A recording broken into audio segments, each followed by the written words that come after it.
अब अपना next part start करन लगे हैं section B prayer of the woods.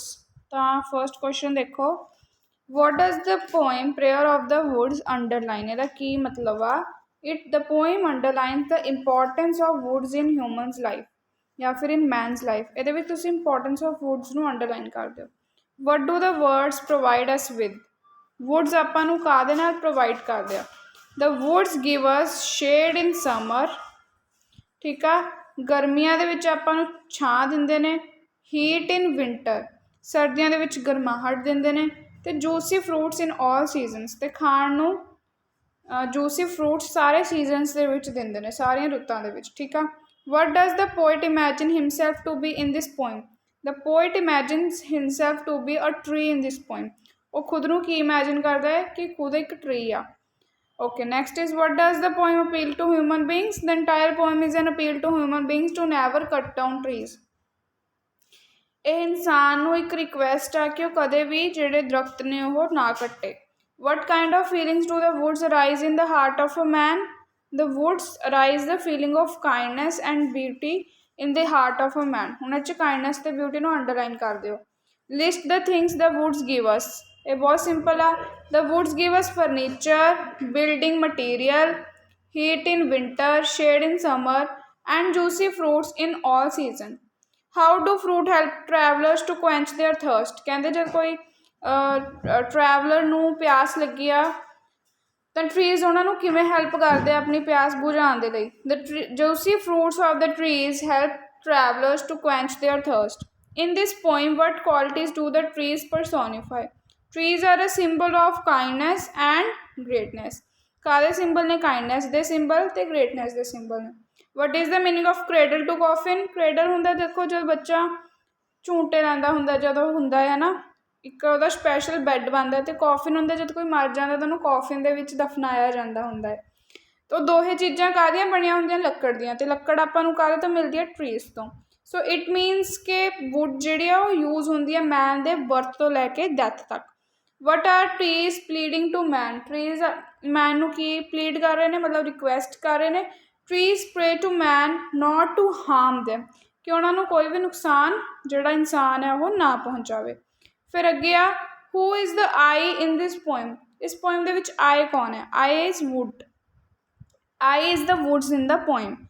Who holds up our house? The wooden beams hold up our house, ठीक है। अगे trees provide us dash for fireplace during the cold winter nights। की provide कर दिया? fuel। many of the agriculture dash tools या ornaments are made of wood। tools, ठीक है, किहदे बने हुंदे आ? wood दे। एग्रीकल्चर ਦੇ ਵਿੱਚ ਜਿਹੜੇ ਖੇਤੀਬਾੜੀ ਦੇ ਵਿੱਚ ਯੂਜ਼ ਹੁੰਦੇ ਨੇ ਸੰਦ, ਉਹ ਕਾਹਦੇ ਬਣੇ ਹੁੰਦੇ? ਮੋਸਟਲੀ ਵੁੱਡ ਦੇ, ਯਾਨੀ ਕਿ ਲੱਕੜ ਦੇ। ਓਕੇ, ਅੱਗੇ ਆ ਦ trees remain useful for us. ਜਿਹੜਾ ਟਰੀਜ਼ ਹੁੰਦੇ ਆ ਉਹ ਆਪਣੇ ਲਈ ਯੂਜ਼ਫੁਲ ਰਹਿੰਦੇ ਆ throughout the dash of life, throughout the journey of life. ਫਿਰ ਅੱਗੇ ਆਪਣੇ ਕੋਲ ਪੋਇਮ ਆ ਜਾਂਦੀ ਆ on friendship. According to the poet who is a gift of God. ਕਹਿੰਦੇ ਵੀ ਪੋਇਟ ਦੇ ਅਕੋਰਡਿੰਗ ਗਿਫਟ ਆਫ ਗੋਡ ਕੀ ਹੁੰਦਾ ਹੈ, ਠੀਕ ਆ ਨਾ। ਆਪਾਂ ਇਹਦੇ ਵਿੱਚ ਦੱਸ ਦਾਂਗੇ ਵੀ according to the poet a true friend is a gift of God. ਜਿਹੜਾ ਇੱਕ ਸੱਚਾ ਦੋਸਤ, ਇੱਕ ਸੱਚਾ ਮਿੱਤਰ, ਇੱਕ ਸੱਚਾ ਸਾਥੀ ਹੁੰਦਾ ਹੈ, ਉਹ ਕੀ ਹੁੰਦਾ ਹੈ? ਰੱਬ ਦੀ ਦੇਣ। ਅੱਗੇ ਚੱਲਦੇ ਹਾਂ। ਨੈਕਸਟ ਕੁਐਸਚਨ ਹੈ and he is your board and your fireside, whom does he refer to in this line of the poem? friend। A friend is God's way of answering our need। true or false? true। That does not what does not fears to say, what does one not fear to say to a friend? one does not fear to say yes or no to a friend। मतलब ਜੇ ਜਵਾਬ ਦੇਣਾ ਹੋਵੇ ਜਾਂ ਹਾਮੀ ਭਰਨੀ ਹੋਵੇ ਤਾਂ ਕਦੇ ਵੀ ਆਪਾਂ ਹਿਚਕਿਚਾਹਟ ਨਹੀਂ ਕਰਦੇ, ਆਪਾਂ ਆਪਣੇ ਫਰੈਂਡ ਨੂੰ ਕਹਿਣ ਲੱਗਿਆ ਵੀ no ਜਾਂ ਫਿਰ yes। ਤਾਂ one does not fear to say yes or no to a friend।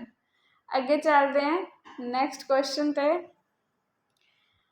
What is the meaning of ceases not in the poem? It means does not stop। ceases not ਦਾ ਕੀ ਮਤਲਬ ਹੈ? ਵੀ ਨਾ ਰੁਕਣਾ।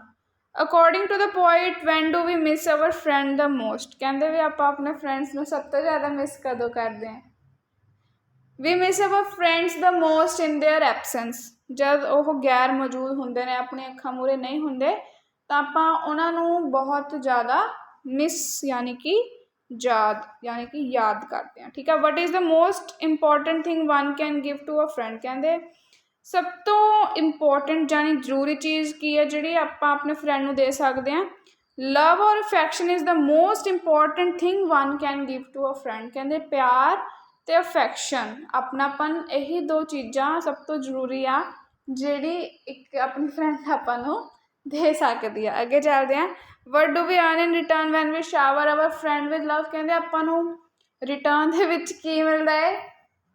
ਤਾਂ ਇਹਦਾ answer ਹੈ we earn love and affection in return when we shower, ਜਾਂ ਫਿਰ ਸ਼ਾਰ ਕਹਿੰਦੇ ਆ ਅੱਜ ਕੱਲ੍ਹ ਇਹਨੂੰ, ਇਹਦੀ ਪ੍ਰੋਨਾਂਸੀਏਸ਼ਨ ਚੇਂਜ ਹੋ ਗਈ ਆ, ਸ਼ਾਵਰ ਨਹੀਂ ਕਹਿੰਦੇ, ਸ਼ਾਰ ਕਹਿੰਦੇ ਆ। So we get affection in return when we shower our friend with love.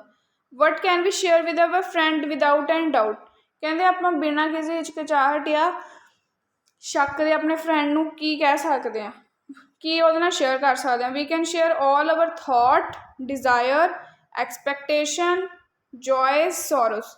Thought ਮਤਲਬ ਜੋ ਆਪਣੇ ਵਿਚਾਰ ਨੇ, ਡਿਜ਼ਾਇਰ ਮਤਲਬ ਜੋ ਆਪਣੀਆਂ ਇੱਛਾਵਾਂ ਨੇ, ਐਕਸਪੈਕਟੇਸ਼ਨ ਮਤਲਬ ਜੋ ਆਪਣੀਆਂ ਉਮੀਦਾਂ ਨੇ, ਜੋਇਸ ਆਪਣੀਆਂ ਖੁਸ਼ੀਆਂ ਨੇ, ਸੋਰੋਸ ਮਤਲਬ ਜੋ ਕਿ ਆਪਣੇ ਦੁੱਖ ਨੇ, ਆਪਣੇ ਫਰੈਂਡ ਦੇ ਨਾਲ ਈਜ਼ਲੀ ਸ਼ੇਅਰ ਕਰ ਸਕਦੇ ਹਾਂ without any kind of doubt.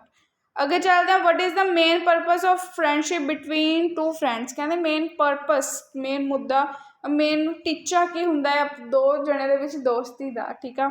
ਤਾਂ ਹੁੰਦਾ ਦਾ main purpose of friendship between two friends is strengthening the bond. ਕਿ ਉਹਨਾਂ ਦੇ ਵਿੱਚ ਜਿਹੜਾ ਸਟਰੈਂਥਨ ਹੈ, ਜਿਹੜਾ ਉਹਨਾਂ ਦਾ ਬੌਂਡ ਆ ਉਹ ਸਟਰੈਂਥਨ ਯਾਨੀ ਕਿ ਮਜ਼ਬੂਤ ਹੁੰਦਾ ਰਹੇ ਦਿਨ ਬ ਦਿਨ, ਕਿਸੇ ਤੀਜੇ ਫੈਕਟਰ ਕਰਕੇ ਉਹ ਵੀਕ ਨਾ ਹੋਵੇ। ਅੱਗੇ ਚੱਲਦੇ ਹਾਂ। ਨੈਕਸਟ ਕੁਐਸਚਨ ਹੈ what should a friend do if his friend is silent. ਕਹਿੰਦੇ ਬਟ ਜੇ ਆਪਣਾ ਕੋਈ ਵੀ ਫਰੈਂਡ ਆ, ਠੀਕ ਆ, ਉਹ ਸਾਇਲੈਂਟ ਆ ਯਾਨੀ ਕਿ ਉਹ ਬੋਲ ਨਹੀਂ ਰਿਹਾ ਹੈ ਨਾ, ਤਾਂ what should we do? A friend should listen to his friend's heart if his friend is silent. ਕਹਿੰਦੇ ਵੀ ਉਹ ਮੂੰਹ ਤੋਂ ਨਹੀਂ ਬੋਲ ਰਿਹਾ, ਆਪਣੀ ਜ਼ੁਬਾਨ ਦਾ ਇਸਤੇਮਾਲ ਨਹੀਂ ਕਰ ਰਿਹਾ, ਤਾਂ ਆਪਾਂ ਨੂੰ ਉਹਦੇ ਦਿਲ ਦੀ ਆਵਾਜ਼ ਨੂੰ ਸੁਣਨਾ ਚਾਹੀਦਾ ਹੈ। We should listen to our friend's heart if our friend is silent.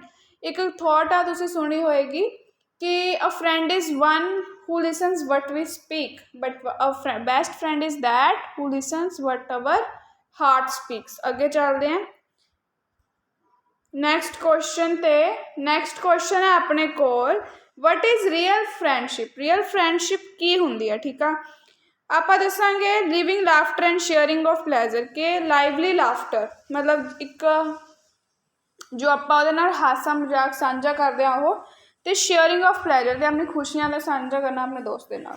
We can agri ਔਰ disagree with our friend, state weather this statement is true ਜਾਂ ਫਾਲਸ। ਕਹਿੰਦੇ ਵੀ ਆਪਾਂ ਆਪਣੇ ਦੋਸਤ ਦੇ ਨਾਲ ਹਾਮੀ ਵੀ ਭਰ ਸਕਦੇ ਹਾਂ ਅਤੇ ਉਹਨੂੰ ਜਵਾਬ ਵੀ ਦੇ ਸਕਦੇ ਹਾਂ ਤਾਂ ਇਹ ਟਰੂ ਆ ਜਾਂ ਫਾਲਸ। ਤਾਂ ਇਹ ਕੀ ਆ? ਟਰੂ ਆ। What are the qualities of a true friend. ਇੱਕ ਸੱਚੇ ਮਿੱਤਰ ਦੀਆਂ ਕੀ ਕੁਆਲਿਟੀਜ਼ ਹੁੰਦੀਆਂ ਨੇ? True friend is supportive, caring, sympathetic, loving and benevolent. For dash you come to your friend, for the hunger of contentment and peace of mind you come to your friend। ਯਾਨੀ ਕਿ hunger of mind ਮਤਲਬ ਕਿ ਜਿਹੜੇ ਆਪਣੇ ਦਿਲ ਦੀ ਭੁੱਖ ਆ, sorry hunger of contentment means ਜੋ ਆਪਾਂ ਨੂੰ ਇੱਛਾ ਹੈ ਕਿ ਕੰਟੈਂਟਮੈਂਟ ਮਤਲਬ ਕਿ satisfaction end piece of mind, ਮਨ ਦੀ ਸ਼ਾਂਤੀ ਲਈ। ਠੀਕ ਆ। ਨੈਕਸਟ ਦੇਖੋ ਅੱਗੇ ਆ